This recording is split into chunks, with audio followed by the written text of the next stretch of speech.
السلام عليكم ورحمة الله وبركاته.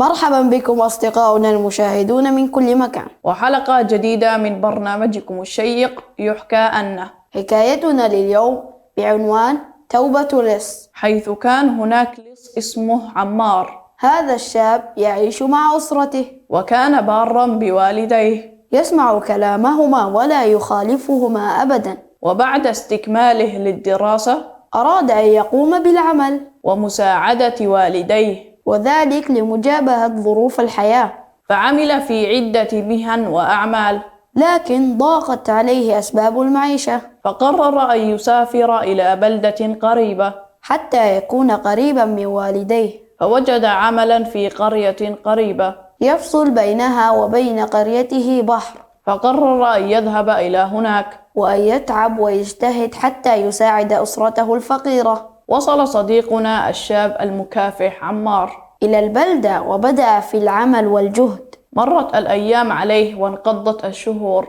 وبعد مرور عام من الغربة كان عمار قد جمع مبلغاً طيباً من المال، فأراد أن يعود إلى أسرته الذي تنتظره على أحر من الجمر، حتى يدخل عليهم البهجة والسرور. أخذ عمار الأموال والملابس وذهب إلى شاطئ البحر ينتظر السفينة، التي سيركبها ويعود بها إلى قريته وأهله. وبعد وقت ليس طويل وصلت السفينة، ووقفت على الشاطئ، حيث بدأ الناس بالصعود على ظهرها، والعمال يشحنون الأمتعة والأغراض. فلما تحركت السفينة كان عمار في أشد التعب، فأخذ جانباً من السفينة ونام، وبدأت السفينة تشق أمواج البحر متجهة إلى عدة مناطق، وأولها قرية عمار. وفجأة أحس عمار بصوت ينادي عليه، ففتح عينه وأخذ يناظر حوله، فرأى رجلا طويل القامة غليظ الصوت ينظر إليه بغضب، يريد أن يزرع في قلب صديقنا عمار الخوف. وقال له بصوته الغليظ: هي أنت أيها الشاب. رد عليه عمار بكل هدوء: نعم أيها الأخ، ماذا تريد؟ رد عليه الرجل: أعطني النقود التي معك.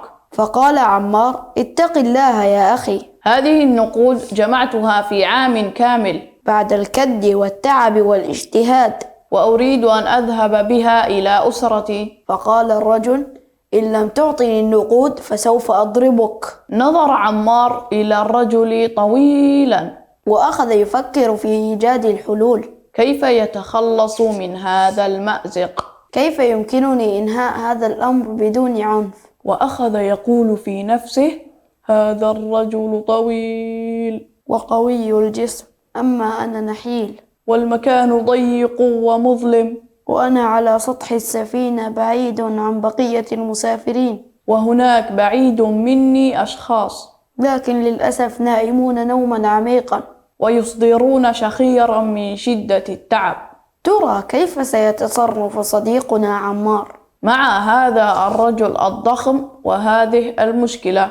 ستعرفون ذلك يا أصدقاؤنا الأعزاء، ولكن بعد فاصل قصير، انتظرونا.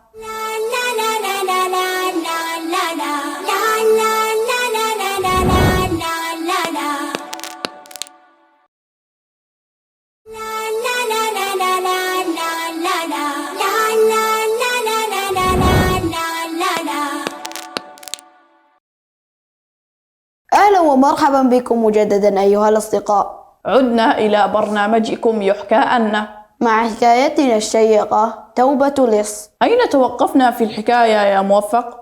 توقفنا يا عبد السلام مع الرجل الضخم الذي كان يريد سرقة نقود صديقنا عمار. حسنا، وماذا حدث بعد ذلك؟ لنخبر الأصدقاء. نعم، كان عمار يفكر في حل لهذه المشكلة، حيث كان يحتاج هذه الأموال من أجل أسرته، فقال للرجل: خذ بعض الأموال واترك لي الباقي حتى أعود به لأسرتي. أجاب الرجل: لا، سآخذ كل المال يا شاب.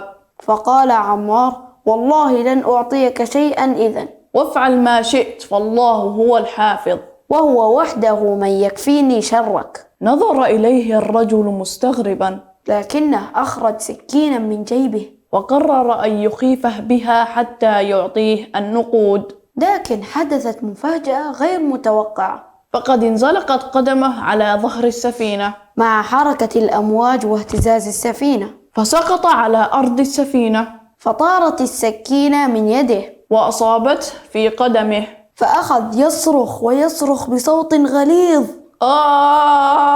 قدمي إنني أنزف دما، أنقذوني! نظر إليه عمار والدماء تسيل من قدمه، فقام على الفور وأحضر المناديل من شنطته، وقام بتنظيف الجرح وإيقاف النزيف، وربط الجرح بالمناديل. فلما رأى اللص ما فعله عمار لأجله أخذ يبكي بكاء شديدا وقال: تفعل معي كل هذا المعروف؟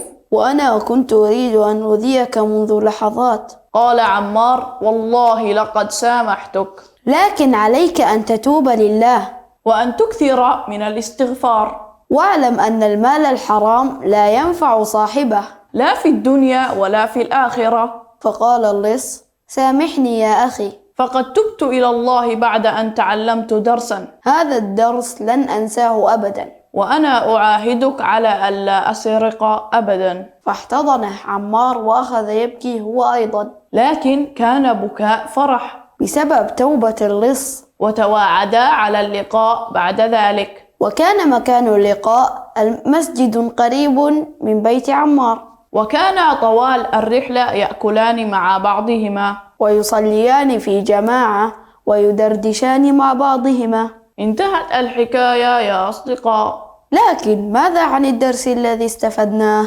يجب على المسلم أن يبر والديه وأن ينفق عليهما ولا يبخل أبدا، فإن ذلك يجلب له الخير دائما وأبدا في الدنيا والآخرة. وأيضا على المسلم أن يأخذ بالأسباب، فإذا ضاق الرزق من مكان فعليه أن يطلبه من مكان آخر، كما فعل الشاب عمار، حيث ترك قريته وذهب إلى بلد آخر بحثا عن الرزق. ولا بد من إدخال السعادة على المسلمين، فقد حرص عمار على مساعدة أهله وإدخال السعادة في قلوبهم، كما يجب علينا أن نعامل الناس بأخلاقنا الحسنة. وأيضا يجب على الإنسان المخطئ التوبة وكثرة الاستغفار، كما يجب معاملتهم معاملة حسنة. وماذا عنكم يا أصدقاء؟ لا تنسوا مشاركتنا على رقم الهاتف الظاهر على الشاشة أو عبر مواقع التواصل الاجتماعي. انتهت حلقتنا لهذا اليوم، على أمل أن نلقاكم في حلقة جديدة وحكاية جيدة وشيقة وممتعة. هذا موفق ناصر يحييكم، وعبد السلام ناصر. نترككم في حفظ الله ورعايته. إلى اللقاء يا أصدقاء، إلى اللقاء.